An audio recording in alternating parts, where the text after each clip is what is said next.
Hi again. It's exciting to be here, especially to be here at this point in the conference, because by now you've taken a deep dive into the power of story. You've learned how to help people make meaningful sense of their experiences through story, and you've been learning how to share those experiences and values through well-crafted stories. So in the next 40 minutes, we're going to be exploring a tool that allows you to influence the complex system that is your workplace. This tool will aid you in focusing your leadership communication efforts. We're going to be discussing the difference and the interplay between small stories and big narratives. It's my goal that you're going to be affirmed in what you are already doing, and that you'll have some breakthroughs on how to improve your skills as a narrative leader.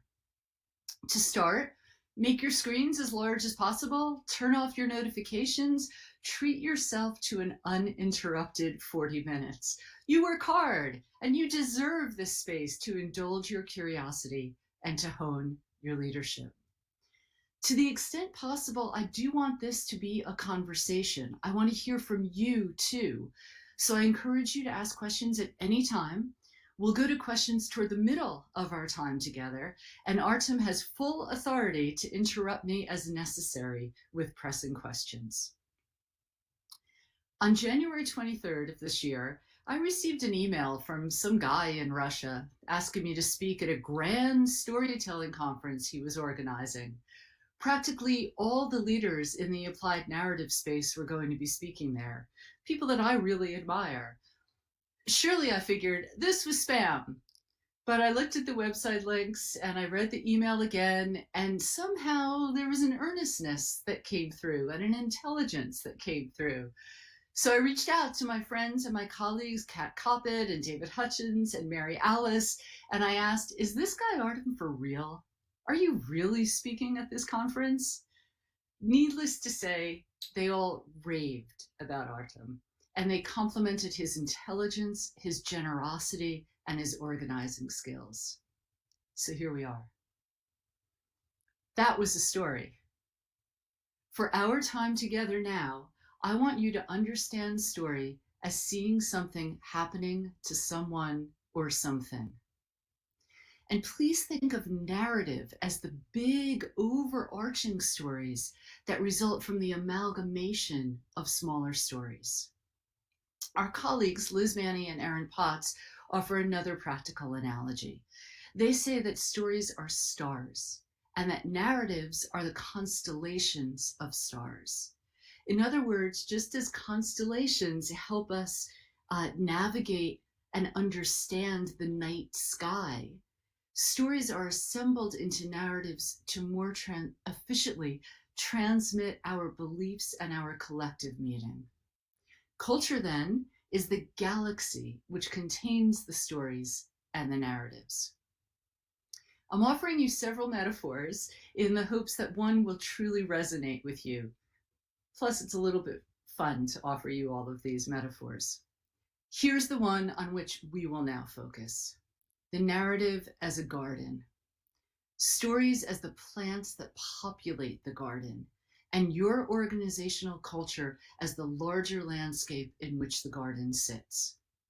In every organization, there's the big story, the organizational narrative, and the smaller stories that reiterate, support, and personalize that larger narrative.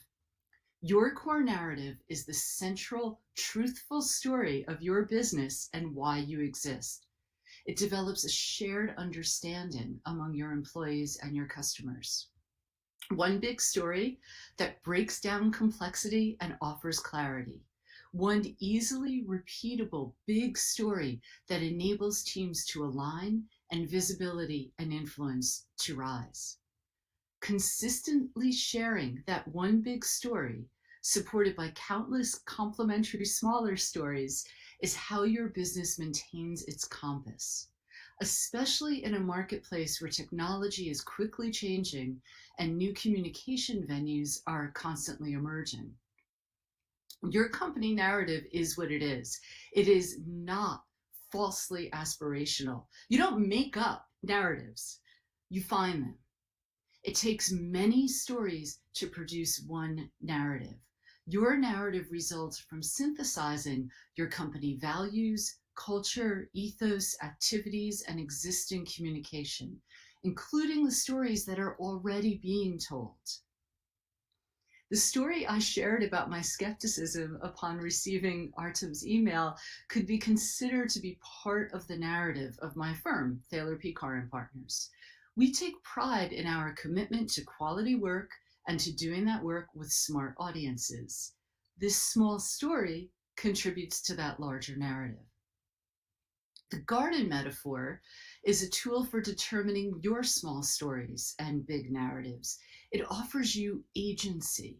It accentuates the active role of you, the leader in this communication effort. Your role requires you to see the whole landscape. Your role probably requires you to manipulate that landscape a bit too. And as a leader, you definitely have to communicate what the garden is and what it can be. In fact, as a leader, 90% of your work is communication. Communication is how you show up. Communication is how you invite people to engage with your brand, to internalize your company values, and to share your organizational norms. Having one strong narrative communicated through discrete stories by multiple stakeholders across multiple outlets is crucial to communicating your vision, conquering complexity, and inspiring change. So, pun intended, let's dig in. You want to picture your organization, its work, and the work of your allies and competitors as stories to be assembled into a compelling landscape. Think now of a project on which you are working, a strategy you are in the midst of implementing, or a change initiative that you are currently undertaking. What stories are your people telling about the project? What stories do you want to be told? What stories do you want to cease being told? In other words, what stories do you want to nurture and spread? What stories might you fertilize so that they could rise toward the light? What new stories do you wish to plant? And which stories do you wish to prune or weed out? In essence, what is the culture to which you aspire? How can you tend your narrative landscape to achieve that vision? This is all about intentionally cultivating our desired gardens. My firm has long done this work for private sector clients, for non-governmental organizations, and for government themselves around the world. We're renowned for finding stories and for determining the thread that weaves them together. Through our narrative, multimedia, and oral history work, we guide organizations in connecting the past, the present, and the future. I discovered the usefulness of this narrative garden metaphor while I was in Chile. I was working with education advocates around communication and storytelling strategy. They knew what they wanted to say, and they knew the stories they wanted to suppress, but they were immobilized with the immediacy of the task. In conversation, I started thinking about the communication landscape as a garden, and poof, lights went on and communication planning began in earnest. I was in Chile to do narrative work with that nation's largest agricultural company. They were approaching a public offering, the biggest in Chile's history. In preparation for increased attention from that IPO and to provide conceptual unity to its diverse brands and product lines, they hired my firm to interview top management and key outsiders, to elicit leadership stories, and to determine and draft an institutional narrative. Again, we did not invent the narrative. It emerged from scores of interviews, story elicitations, and much research. To use our metaphor, We surveyed the landscape and we walked through the gardens. In this case study, the gardens were the headquarters, the factories, the processing plants, even the company's charitable activities.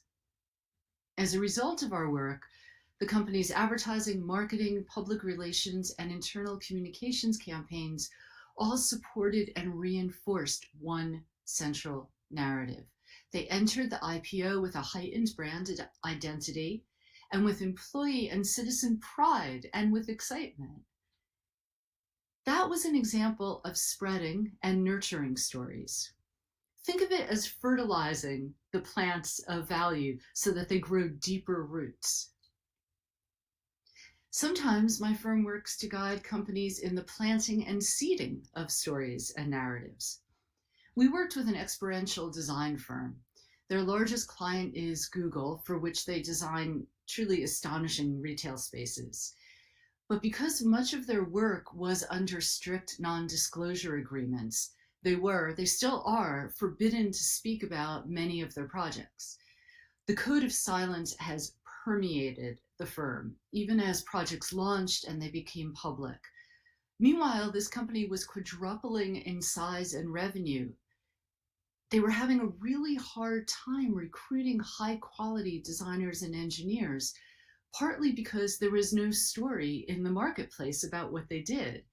And to make matters even worse, they had to have let people go for poor performance.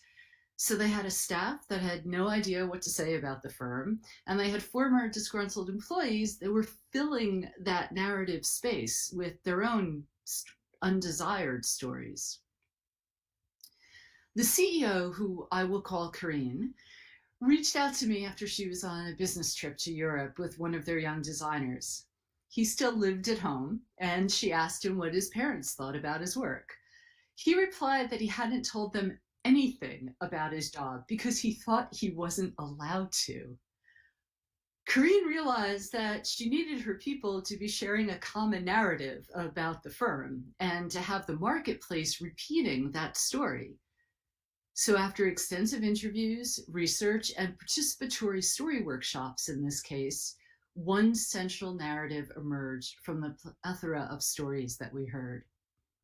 Not only does that firm now use the narrative to define their identity and to engage current and potential employees, they're also using it to spark stories and to share knowledge among employees inside of the company.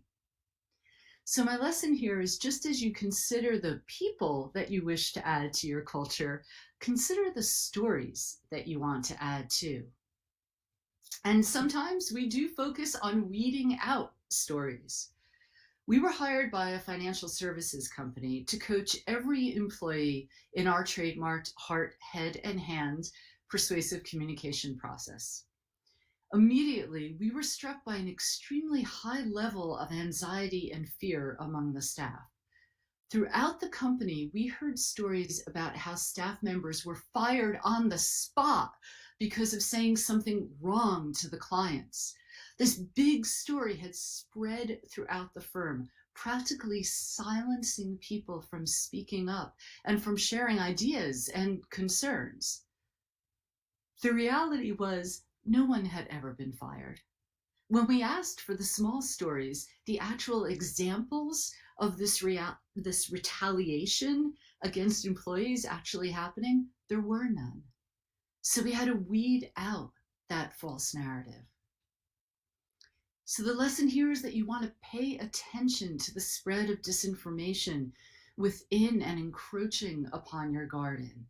These weeds can damage morale and they can distort your organizational brand.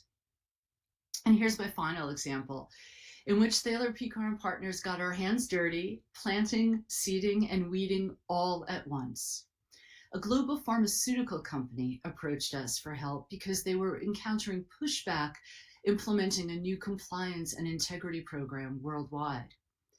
We worked with a select cohort of their senior leaders around the world, directing them in finding and refining and delivering their own stories of compliance and integrity. In this example, by focusing on stories with both the attributes of integrity and the absence of compliance, the leaders were able to efficiently and effectively demonstrate the expected norms and behaviors. In targeted global programming, the leaders shared their stories and they invited their audiences to imagine themselves in the culturally appropriate situations, behaving with similar integrity. Through their stories, the leaders explained what to do and what not to do. The leadership invited participation in the new narrative and compliance accelerated. In this case, we seeded the stories of the new protocols. We spread the stories about where they were already successfully being implemented, and we tamped down on the stories that were hindering implementation of the new protocols. Cultivating the seemingly small stories in the large change narrative made the strategy real and more easily operational. The garden metaphor also allows us to see our organizational cultures as complex ecosystems. And understanding that we're working within a complex ecosystem, we must allow for new stories to emerge and for unheard and silent stories to reemerge. We must pay attention to the edges of our gardens. In ecosystems, the most interesting and exciting things happen at the edges. In your businesses, the edges are where innovation's most likely to occur. Every employee in your organization has the power to amplify or detract from your culture. Every story that is told, that is even whispered, has the power to enhance or diminish your efforts. So as you survey your landscape and as you become intentional about the narratives that you wish to cultivate and the stories that you desire to plant and to grow, think too about what you are not hearing. Are there voices that are going unheard? What are your checks for ensuring that you're not listening only to what you want to be hearing or think you need to be hearing? And just because you're not hearing it doesn't mean that it's not strongly growing. Think about that financial services example I shared. Do some probing to find out where exactly these desired stories lay. Are they fallow? Are they hidden by other stories? The lesson here is to make sure that you include, invite, and encourage participation in your organization's narrative and your story work from people at every level of power and of access in your organization. Considering your narrative garden allows you to foster connection among your employees, to build a positive sense of community. That in turn fosters knowledge sharing about the skills and the virtues relevant to your people's work, innovation, and efficiencies. So be intentional about ethically, efficiently, and effectively cultivating your narrative garden. Decide where you are planting, pruning, or nurturing. It takes all three to create the garden that you desire. So I'd love to hear what's resonating for you. I've not been looking at the chat. I want to know what stories have been sparked for you. I want to know what questions you might have. So I want to hear from you now, and then we're going to come back after the questions, and I'm going to offer you a simple tool and an exercise to help you in growing your desired narrative garden. Artem, are there questions here? Yes, and there's a wild discussion actually. Joanne, Oh, our award-winning question maker for the conference, I would say. She's asking, stories talk about the beautiful garden, but when you come closer, you realize the plants are out of plastic. Employees know it, but management still talk about the wonderful garden. if the employees know it, then I would say that the garden is actually what the employees are saying. So this is the big takeaway, right? You can't plant plastic. You can, I mean, you could pass around a piece of plastic, but it's emperor's new clothes, right? Everyone's going to know that it's a plastic piece of plastic. So so this garden is about truth. It's about what's really being said. It's about cultivating those stories that you really want told. Other questions? Yeah, there was a discussion of a specific example of tamping down, but I guess you gave it in the talk. So yeah, it's just interesting to see how much the crowd is looking into the deeper meaning of the story, as Mary Alice Arthur is writing, on how it can help us understand what we need to do as a humanity to progress. Which I like the emphasis of the fourth day, really. So there's lots of another way to look at this, which builds on what Jeff said before, is also focusing on those solutions. So you want to build out, you want to find those solution stories. You want to find the stories that are getting you closer to the aspiration. And sometimes they may be tiny. They may be just tiny little seeds or little seedlings that are risked of being plucked out, and you want to make sure that you get to them and grow them so that uh, they can grow strong and taller. It's funny. I did a project actually. We did a video, it was a mini documentary about aspen, regrowing aspen trees in Colorado, in Utah, in America. And that was a big problem, was when the trees would start to grow, plants, animals would come in and eat them. And so you had to protect the babies, the little baby trees, so that they could grow up. And when they grew up, they invited the vibrant ecosystem that was meant to be in that place. Mm. Oh, I love that metaphor. You need to protect the stories, and they will then create the new. Love it. Absolutely. Ted is asking a more general question there on what is the most common obstacle standing in the way of companies' narrative success. So maybe an example of your. um, not not listening, to reiterate another theme that's coming up, right? Not listening, indicating that only certain stories are enabled to be told. That's a big problem that we hear a lot too, is people think, oh, you can only tell stories about this one thing. You can only tell stories about how we're great, we've always been great, and we're going to continue to be great. Well, if you're always great, you don't have to get greater, right? So you're tamping down on stories of innovation by only telling this one old story that gets told so much, nobody's playing with it, no one's taking it apart, no one's adding to it, and nobody's saying, here's a story, what does that spark for you? What's a Mm. new story of innovation? What's happening at the edges? Where are you seeing this kind of work happen? Another thing is an assumption that there are stories out there, or not repeating the stories that you want. A big part of my job often is going into organizations, and you'll hear the CEO say, well, okay, it's like the piano story. Everybody knows the piano story. And I'm the skunk in the garden who has to raise her hands and say,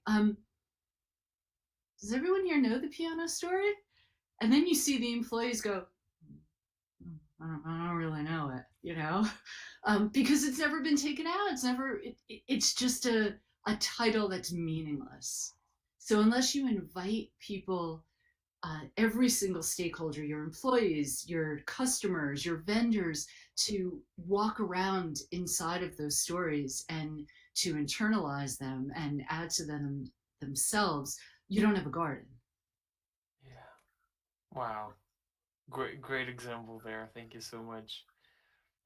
Thaler, we have some more questions coming in. Would you like to go into or Libby, I want about 5 minutes at the end. So if you'd like, I can close up now. I don't know if you want to get back yeah, on. why don't we go into the exercise you were Okay. thinking about and then moving to the questions? Okay, and I can hang out in the chat as well afterwards. Yes. So take out a couple of pieces of paper, two pieces of paper, and on one piece, I want you to write down at least one of your company values, just one. On the other piece of paper, I want you to draw a line. across the middle. And above that line and toward the top of the page, I want you to jot down the title of a well told, well known story about that value. And remember our definition of story, it's seeing something happen to someone or something. So don't merely write hardworking or putting the customer first as your story title, but jot down the title of a story about someone being hardworking or about an exceptional time that a customer was elevated. For example, I would write down as an organizational value quality, and then my title for my story would be Thaler Doubting Artem. So now, when you look at that page, you have a tangible example of what it looks like when an employee embodies your organizational values. Later today, you can continue this exercise for all of your organizational values and for as many stories as you can recall. You've probably guessed you are beginning to picture your narrative garden. The line across your page is the top of the ground. You want to grow the stories that are at or above the top of that line. So close to the line, jot down a story you want to seed. These are the aspirational stories. Have you seen glimpses somewhere? We talked about that a little bit before. Have you seen even one person or in one place in your company this new story starting to emerge? Even a glimpse of it. And then, of course, below the line, you want to jot down the titles of the stories that you want to wind up weeding out or tamping down on. And eventually, you can think about all the values and all the norms and all the beliefs that make up your organizational culture. Making these lists, plotting them out on paper, even just thinking about the larger landscape in which your project narratives and your employee stories sit, this is going to hone your narrative intelligence. This is going to help you see stories all around you. I promise this will happen to you. And you're also going to recognize the people that are going to help assist you in amplifying those desired stories and the places where you need to concentrate on the nurturing of a new story. It's literally mapping it out. You're on your way to being a narrative leader and designing narrative cultures through this exercise.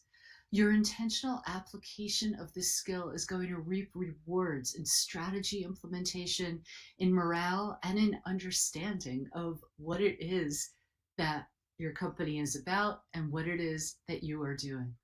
Congratulations on honing your narrative intelligence. Artem's going to share my contact information. Don't hesitate to reach out. I want this to be practical for you. I want to know if you have any lingering questions. Answering your questions that might be floating around after hearing this makes me better at what I do, makes me better at the next time I share this information. And I also want to know when you've successfully applied this narrative garden exercise, applied this metaphor to your work. Nothing makes me happier to hear that it's working. So please keep in touch. Please let me know when it works and if you do have lingering questions. I want to thank you for sharing your time with me. I want to thank Artem for that email and for inviting me. And I want you all now to go forth and to share your stories and cultivate your gardens. Thank you. Thank you so much. I have never experienced so much understanding of what appreciative inquiry really is than when you explained it through this metaphor. Really, it just clicked. Thank you so much. Lovely. We have some questions in the chat, actually, in the form of metaphor. And let me start off with Cam's. Uh, so she's writing about the metaphor. What is the difference between maintaining the garden metaphor for story versus public relations? Which is building the story you want rather than reality? Tough one.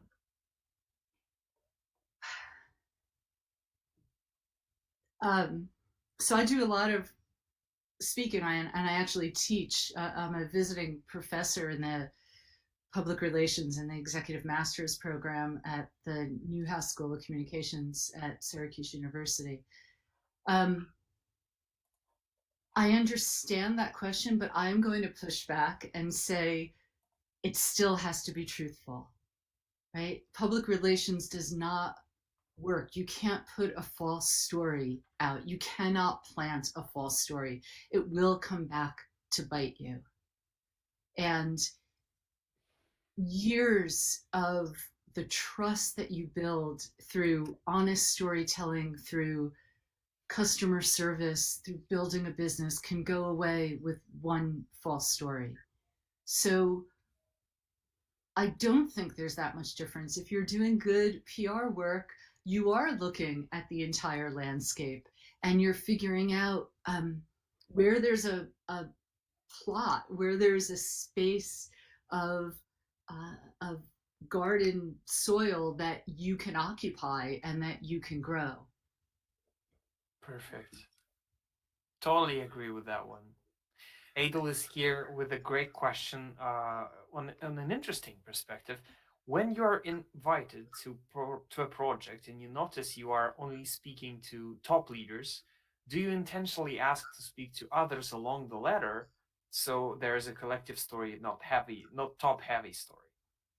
Um, of course, it's contextual, right? So sometimes um, it depends what the project is, but for instance, now we're doing a lot of oral history work, which is absolutely wonderful, and especially at this time, helping organizations uh, build a future that's strongly connected to the past, and understanding that their employees don't have to create new rituals and new values, that the values already exist there and can be nurtured and shared. In cases like that, I want to talk throughout the company. I want to hear all levels. I want to know um, how deep the roots go. Right? You can really massacre this metaphor. I want to, um, you want to know. In fact, um, when I was talking to my creative director about this metaphor and building it out, we realized that a lot of what we do is helping find all those little stories throughout a company and finding those stories of the past and of the present and creating a rich soil into which new stories can grow. And we made the joke that we should have renamed the company Compost. That's a So good one. um, so it depends. Now, I also recently coached an executive who uh, who needed to kind of own her place in the organization and um, speak from her where she was. So I needed to know what was being said so that she could plant her story in a realistic garden. But I didn't well, I did a lot of research. So you need to know the whole landscape. And I think you're helping me realize with that question that we need this is about landscape. You can't ever think of one story on its own. Just like when you share a story, you know, my firm, we talk about story sharing, not storytelling, because we believe very deeply that the idea is when you share a story, you're sparking a story in your listener's mind. And that no matter what story you tell, it's really about your listener. They're going to connect to it based on their experience and their context of understanding. Um, so, in that case, this narrative landscape metaphor is about thinking about what you're putting out into the world. Where is it landing? What do you want to be adding to it? How do you want to create a garden of everything? Lovely. I just had to, to let it sink in for some time. But that's just the fourth day. I'm just in this reflective mode. Thank you so much, Thaler. We have just one more question here, and I can see more coming, but I want to to ask you to answer it orally, so because it's beautifully formulated question. So Lucas wants to know, what if the flowers are resistant to grow and the gardeners, senior stakeholders, are not aligned on what to do? Any advice?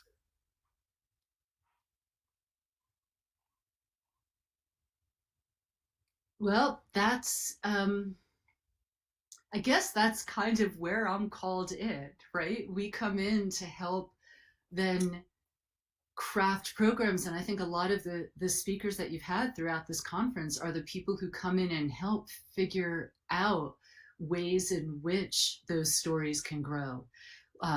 This is the work that Mary Alice does. It's the work David does. It's the work Karen. It's probably the work a lot of people who have spoken here do. Is figuring out um, how to grow those stories. They're there somewhere, right? Again, there's a little spark of them, and getting people to share them, and then being the outsider who can deliver that news to the leaders that they need to stop telling the stories that are overshadowing the ones that want to be grown, and that they need to get out of the way of the growth that needs to occur or contribute to it. Yes, exactly. That's exactly right. And I know I'm just Mary Alice is absolutely right. I'm geeking out right now as she's writing. That's true because I'm totally enjoying it. And thank you so much for that. I have one last question. I still invite you to stay a little bit longer in the chat because there are people wanting to know more. We have the last speaker for the day right next. But one last question. What if the story would come to life to teach the leaders one thing and one thing only? What that one thing would be? Stories are the most efficient and effective tool that we have for enabling connection, transformation, and for helping us to realize our humanity. Love it. Wow, thank you so much. Let's support Thaler with the fires and the fireworks. That's what we can do. Thank you so much for joining us. It was such a bliss. Please stay longer. I'll just copy your links to the chat once more and we'll be moving forward. And thank you for doubting. I mean, that warmed my heart that you shared it. Thank you.